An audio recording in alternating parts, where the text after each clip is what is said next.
Bonjour les champions. Alors aujourd'hui, on va voir une nouvelle leçon intitulée l'installation électrique domestique monophasée.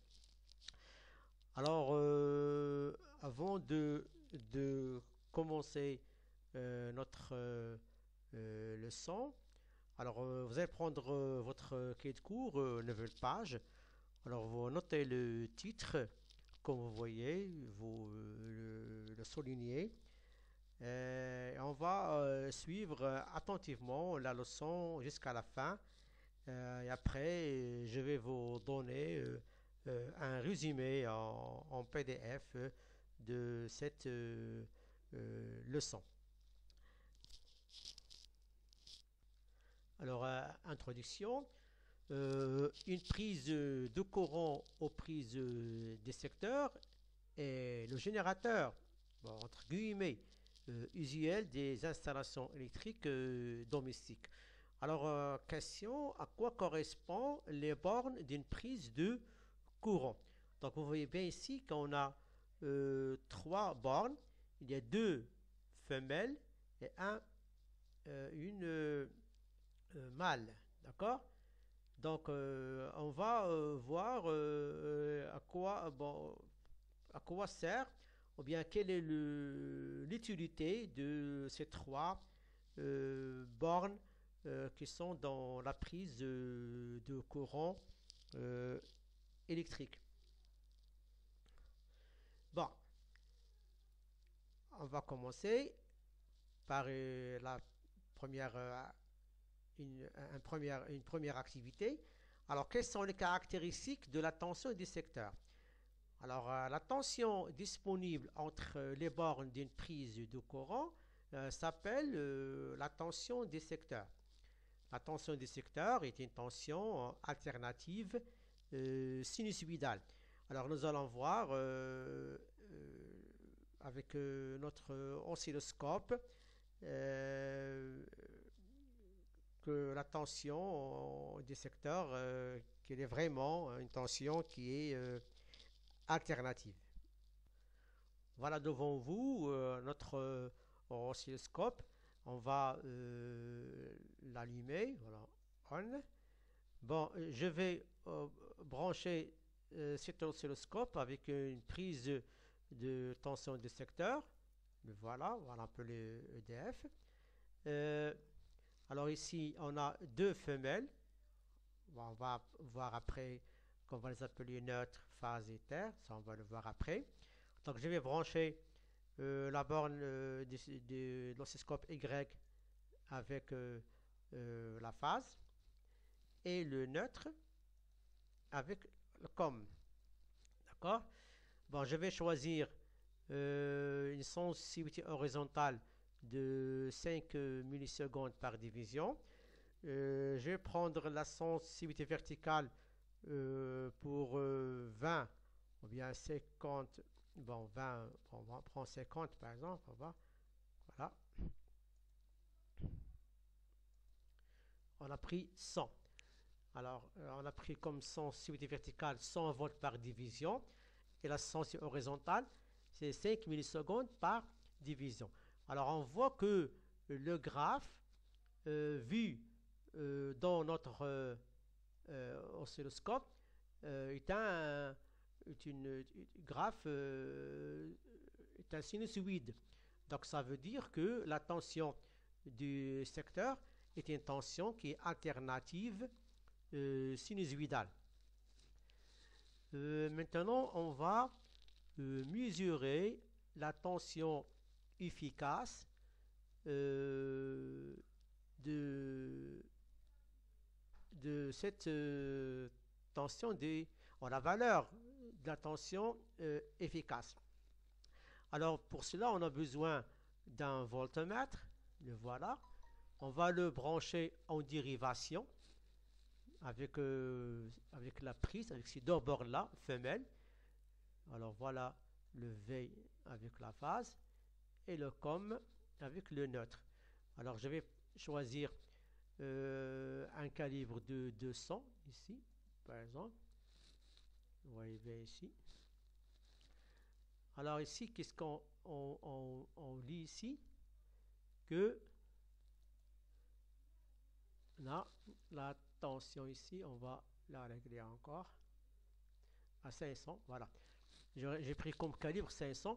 Donc on voit ici que la tension des secteurs, il vaut à peu près 230 volts. Bon, nous, chez nous, on a 220. Bon, 220 jusqu'à 230, c'est pas tout à fait un grand problème. Bon, aux environs de 220 volts. Donc, en général, en résumé, la tension des secteurs est une tension qui est alternative, sinusoïdale, de tension efficace, à peu près 220 ou bien 200, entre 220 et 230 volts. On va calculer la fréquence de cette tension des secteurs. Alors, comme ici, la période, ici, on va mesurer la période. Ici, on a 1, 2, 3, 4 divisions. Alors, 4 divisions multipliées par 5 millisecondes par division, ça va me donner 20 millisecondes. Donc, la période vaut 20 millisecondes. Alors, pour calculer la fréquence, alors je vais prendre ma calculette, je vais dire que F égale à 1 sur T, c'est-à-dire 1 divisé par 20 millisecondes. Mais je dois convertir le 20 milli en secondes. Ça donne 0,02. Alors, ça va me donner 50 Hz. Donc, la fréquence de notre tension de secteur vaut 50 Hz. Alors, vous voyez bien ici que la tension efficace ici de notre tension de secteur vaut 220 volts. Ici, la fréquence égale à 50 Hz. Alors, comment on l'a calculé? On a mesuré d'abord la période. Voilà. 5 millisecondes par division fois 4 divisions. 1, 2, 3, 4. Ça va me donner 20 millisecondes. D'où la fréquence, je fais l'inverse et je vais trouver 50 Hz. Mais d'abord, il faut convertir la période en secondes. Ça, on l'a déjà vu. Alors, activité 1. Alors, on va résumer ce que nous venons de dire en remplissant les cases vides. Alors, au Maroc, bon, je vous laisse un peu de temps pour que vous puissiez le faire vous-même. Alors, mettez pause et après, on va le faire tous ensemble. Alors, j'espère que tout le monde a bien fait cette petite activité. Alors, au Maroc, sa fréquence, c'est-à-dire la tension des secteurs, est de combien? Est de 220 volts. Alors, on va l'écrire d'une autre couleur. En rouge. 220 volts. Sa période est de, on l'a vu tout à l'heure, il vaut 20 millisecondes. La valeur efficace que l'on mesure, ici, attends, ici, j'ai fait une erreur ici. Bon, je reprends. Sa fréquence est de 50 Hz. La valeur efficace qu'on mesure est de 220 volts. Alors, la valeur maximale de la tension des secteurs est donc 2. Alors, qu'est-ce qu'on va faire pour trouver la valeur maximale? Bon, je peux reprendre mon oscilloscope. Voilà, regarde ici. Bon, ici, on a, je reprends les mêmes valeurs. Alors, vous allez le faire vous-même. Alors, je branche ici le neutre encore une fois, la phase ici. Alors, la tension maximale, si, je vais la lire ici, d'accord? Alors, ici, on a 1, 2, 3, 3,2, voilà, 1, 2, 3,2, qu'on va la multiplier par la sensibilité verticale, par 100. Alors, je prends ma calculatrice. Alors, 3,2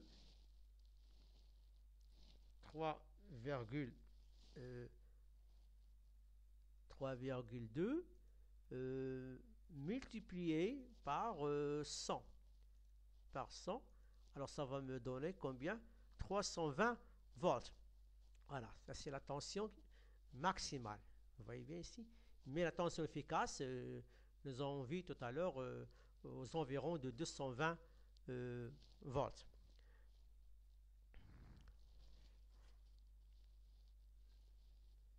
Donc ici, qu'est-ce qu'on va écrire?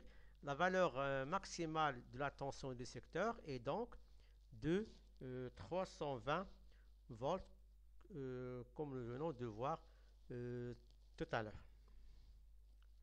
Alors maintenant, nous allons voir quelles sont les caractéristiques d'une tension électrique domestique. Alors, voyons bien la prise du courant électrique domestique, il est par trois fils. Alors, je vais utiliser un tournevis testeur qui a une lampe ici qui peut s'allumer. Bon, je vais mettre mon tournevis testeur dans la borne 2. Alors, on voit que le tournevis testeur s'allume. Pourquoi il s'allume?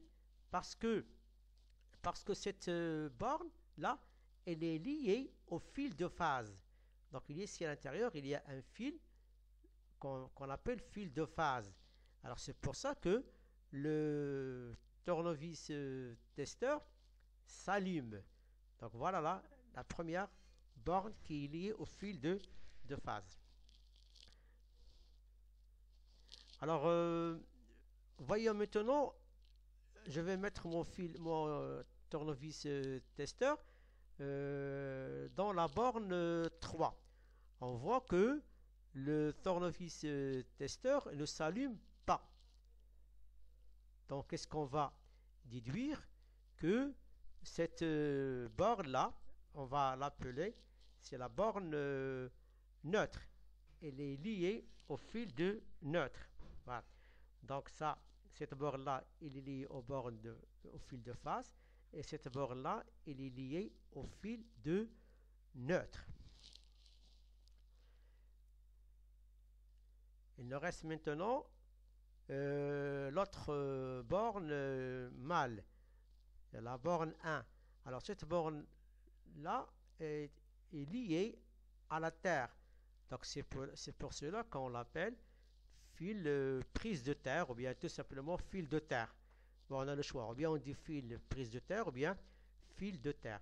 Donc en résumé, la prise de courant chez nous, elle est constituée de trois bornes, deux bornes qui sont liées. Bon, la première elle est liée au fil de phase, l'autre au fil de neutre, et la borne femelle elle est liée directement vers la Terre.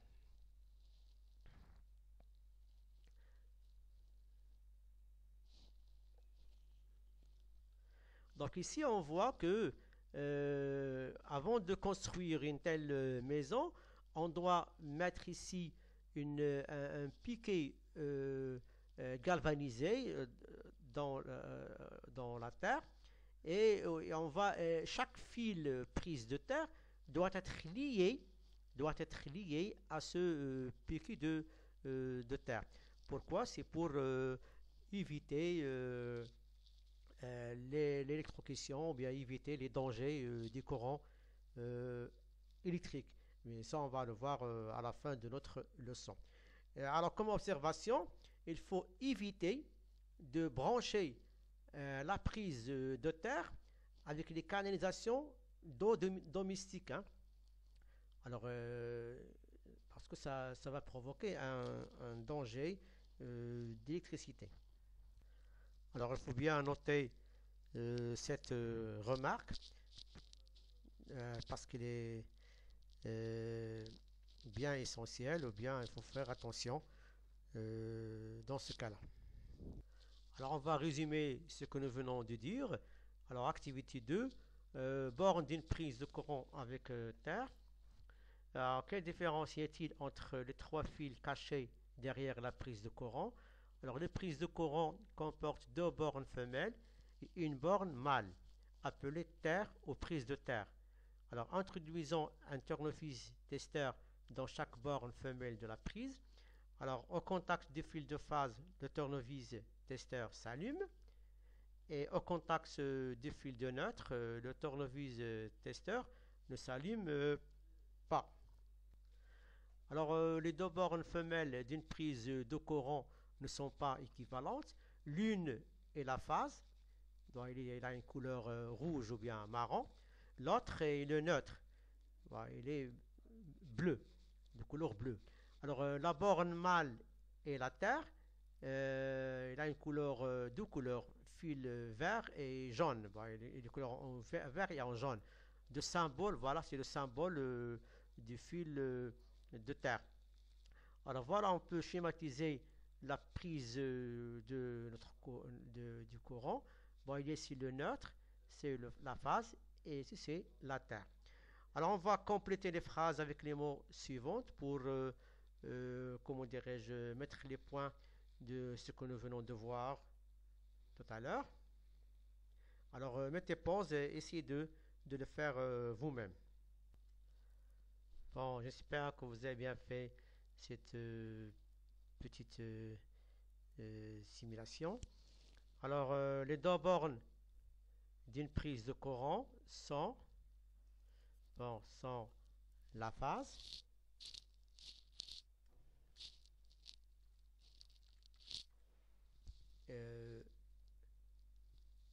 l'une, bon, on peut dire sont différentes.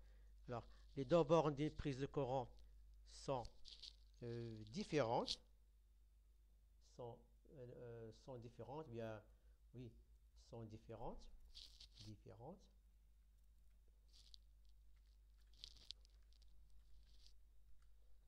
L'une est la phase, l'autre est le neutre.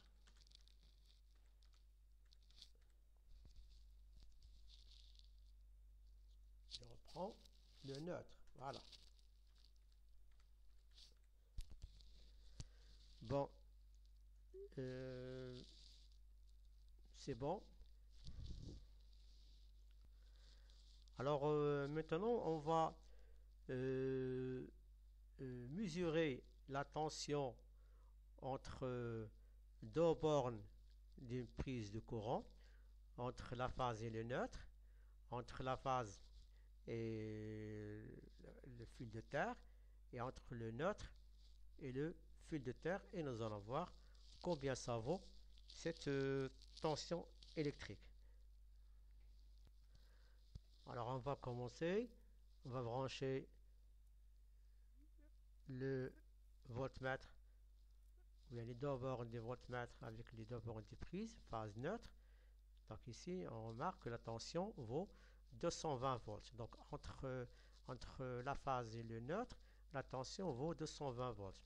Maintenant, nous allons voir à quoi vaut la tension entre la phase et le fil de terre. Vous voyez bien ici, il vaut 220 volts. Bon, maintenant, à quoi est égale la tension entre le fil de neutre et la terre? Vous voyez, il vaut 0 volts. Donc, en résumé, la tension entre la phase et le neutre vaut 220, entre la phase et le neutre vaut 220, mais entre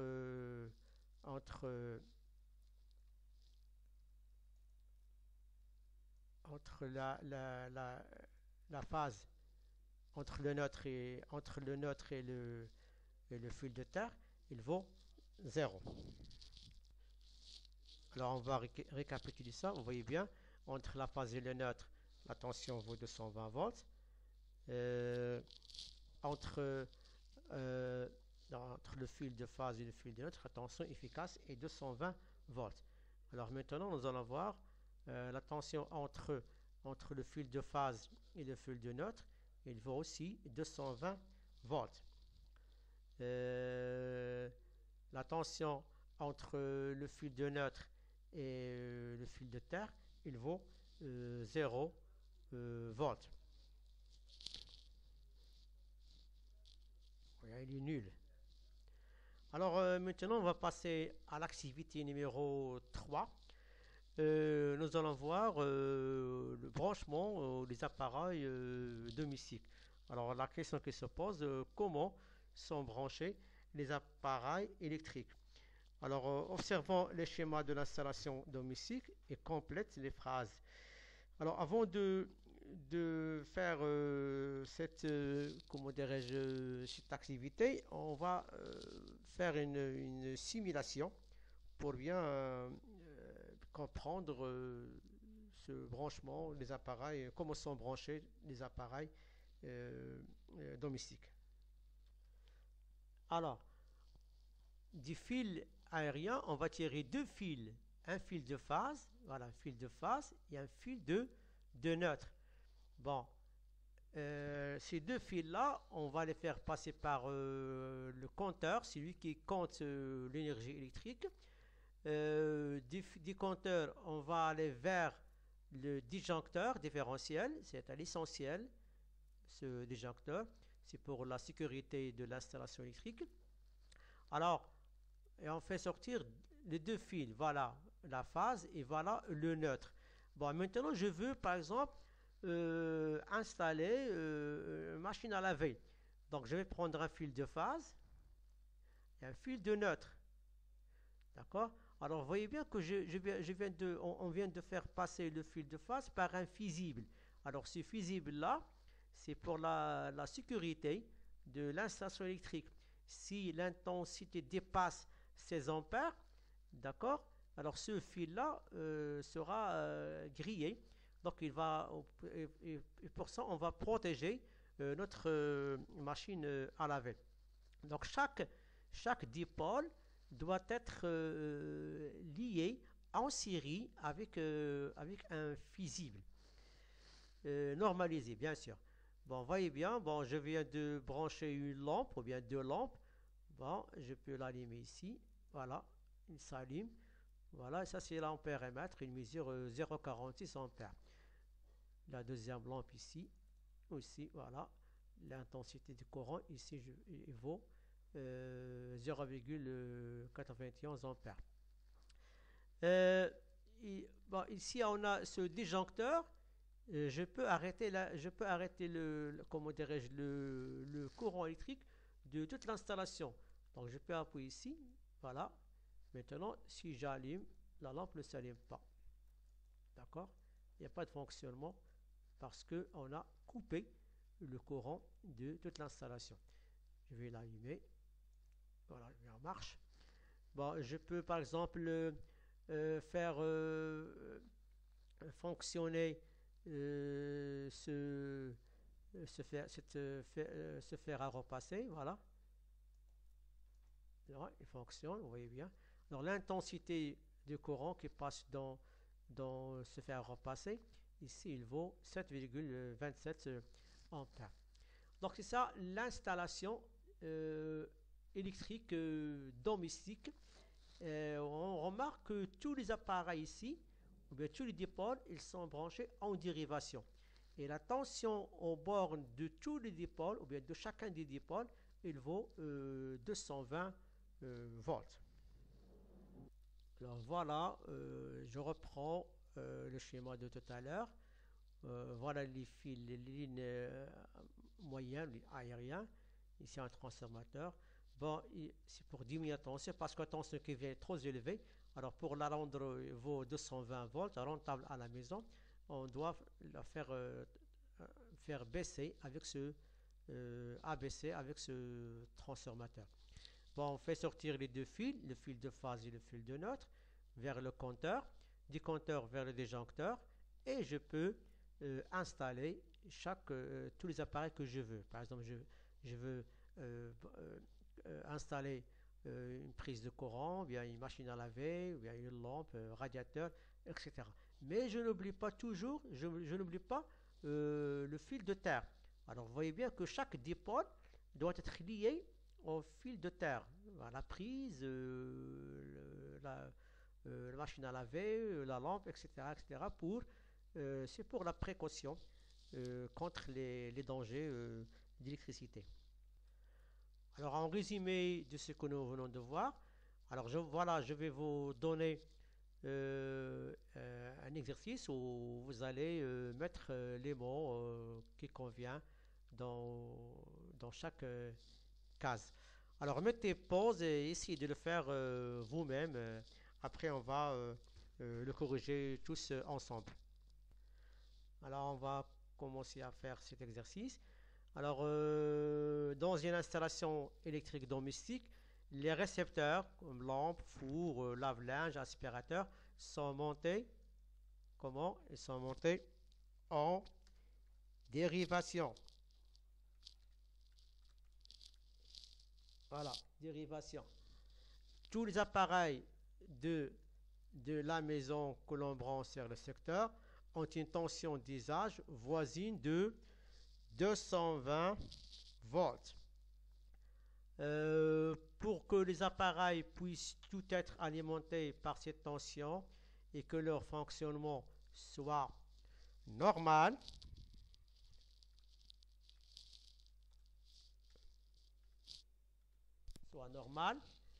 les unes des autres, elles sont montées en dérivation. En dérivation.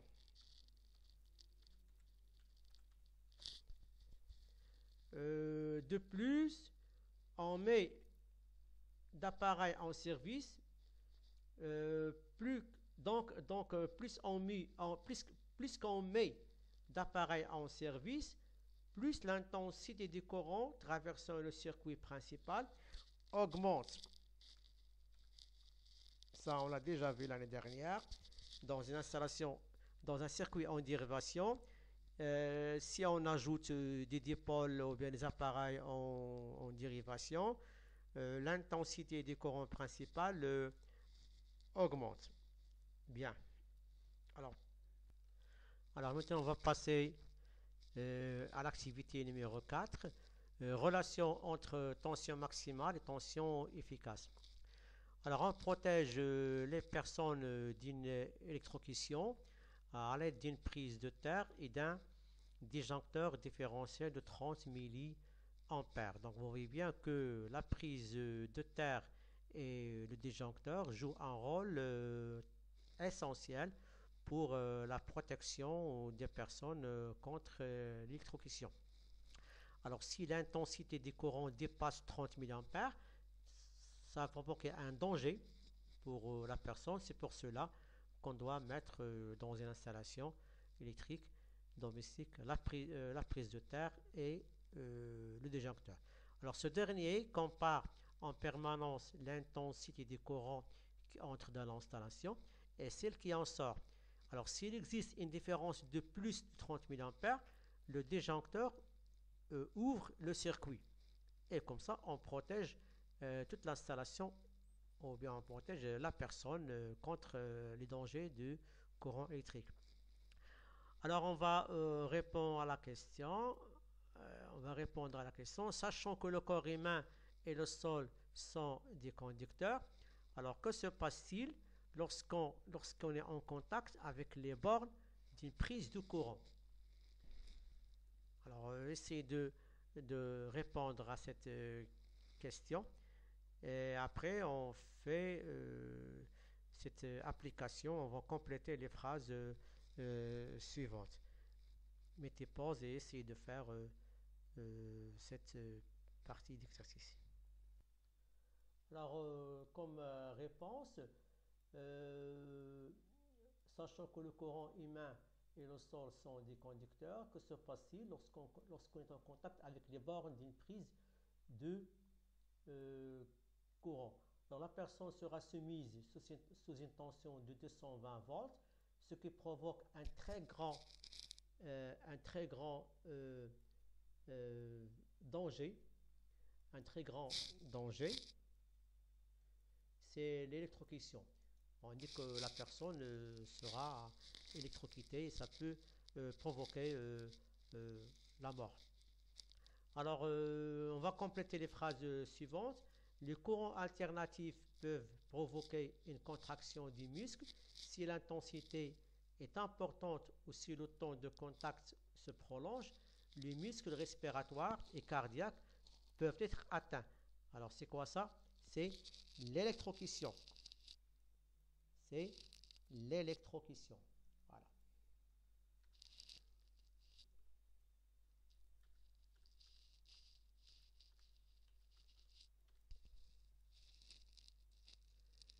Le courant électrique est dangereux si son intensité dépasse 30 milliampères.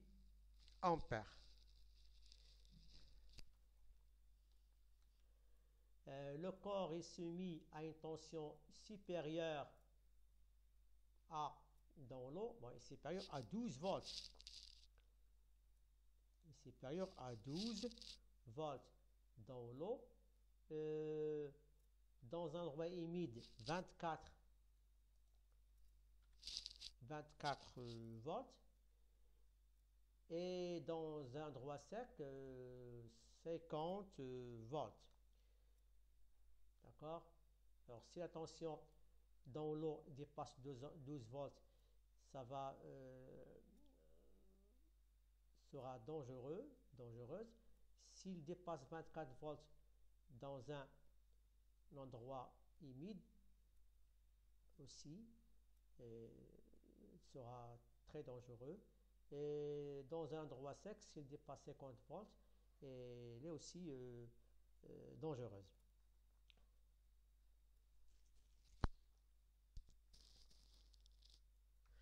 Alors on va compléter encore une fois les phrases ci-dessous en utilisant les mots suivants. Disjoncteur, prise de terre, phase, 220, augmente, neutre, fusible, alternatif.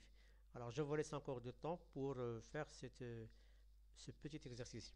Bien, cet petit exercice. Alors j'espère que vous avez bien fait cet exercice. Alors la tension des secteurs est quoi? Est alternative. Bien, on dit alternative. Et alternative.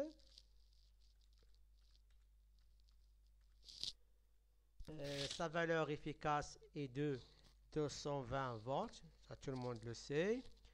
Les fils d'alimentation de l'installation sont le fil de phase. Fil de phase ici et le fil de neutre. Lorsqu'on ajoute un récepteur dans un circuit en dérivation, l'intensité du courant dans la branche principale ici augmente.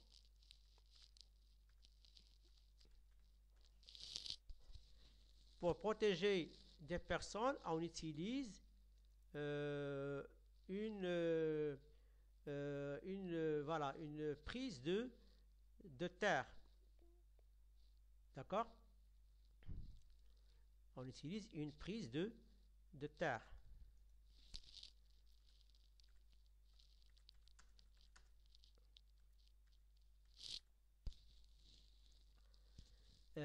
Associé à un disjoncteur différentiel.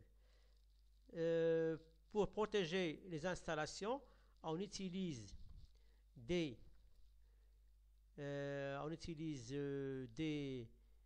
fusibles, voilà, des fusibles,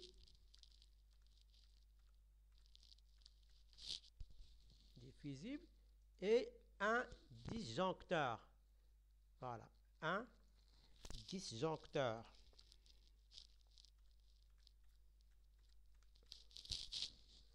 Voilà, c'est très simple comme exercice. Hein. Bon, ici, j'ai répété fil deux fois. Je peux enlever le fil de neutre. Voilà. On va attaquer un autre exercice. Alors, quel est le type de montage?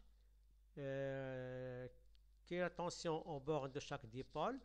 Que peut-on dire de l'intensité dans le circuit principal quand le nombre de dipôles branchés augmente? Alors, vous devez le faire encore une fois vous-même. Bon, allez-y, on va le faire. Alors, quel est le type de montage? Bon, c'est un montage en dérivation. Vous voyez bien que les lampes sont branchées en dérivation. Donc, on va écrire tout simplement en dérivation.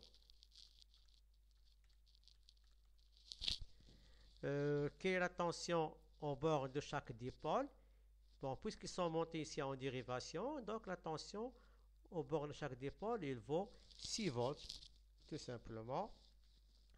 Que peut-on dire de l'intensité dans le circuit principal quand le nombre de dipôles branchés augmente?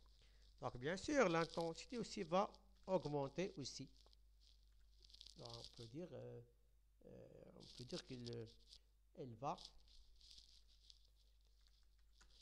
qu'elle va augmenter.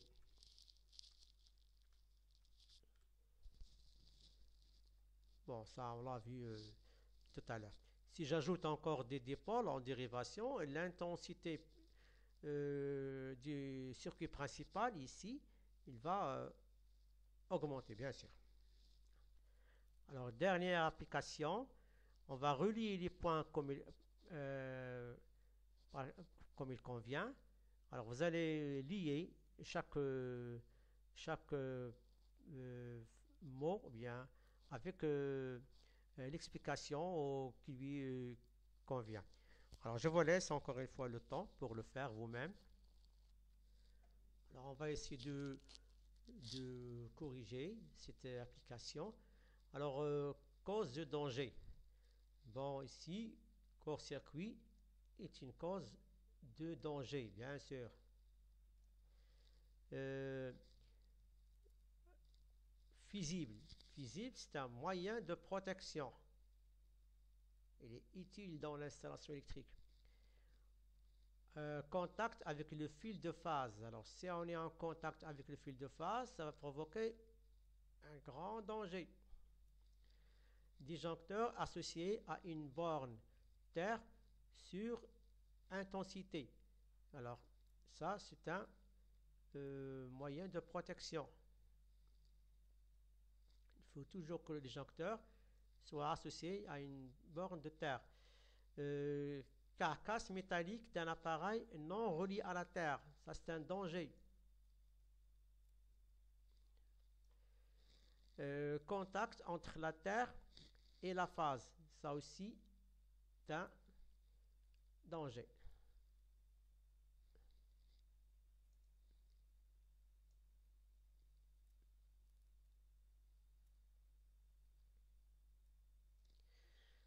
Bon, j'espère que tout le monde a bien assimilé cette leçon.